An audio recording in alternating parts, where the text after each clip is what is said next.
প্রথম হলুদ কার্ডটি দেখে নেইমার প্রথমার্ধে যোগ করা অতিরিক্ত সময়, পরে খেলার ৭৬ মিনিটে হয় তুলকালাম, হাত দিয়ে গোল করে দেখতে হয় দ্বিতীয় হলুদ কার্ড ব্রাজিলের সর্বোচ্চ গোলদাতাকে, সেটাই পরিণত হয় লাল কার্ডে।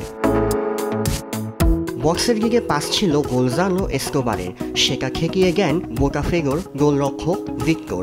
এরপর হাত দিয়ে জালের দিকে খেলে দেন নেইমার রিবাউন্ডে আসা বলটাকে। সমস্যার মুখোমুখি হয়েছে ১০ জনের সান্টোস ম্যাচ খেলতে। বোটাফোগোকে আর্তুর গিমারেস ৮৬ মিনিটে গোল করে জিতিয়ে দেন ম্যাচটাকে। বোটাফেগোর বিপক্ষে ম্যাচটাই সান্টোস হেরে যায় ১-০ গোলে। সান্টোসের ১১ ম্যাচ থেকে অর্জন ৮ পয়েন্ট, চলে গিয়েছে রিলিগেশন জোনে। এই হারের পর নবম স্থানে বোটাফেগোর ১০ ম্যাচ থেকে ১৫ পয়েন্ট।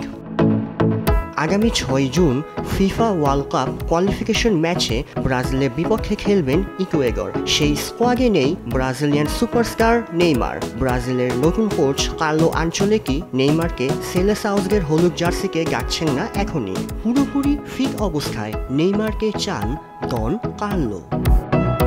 আকাশ কর্মকার, দেশ টিভি।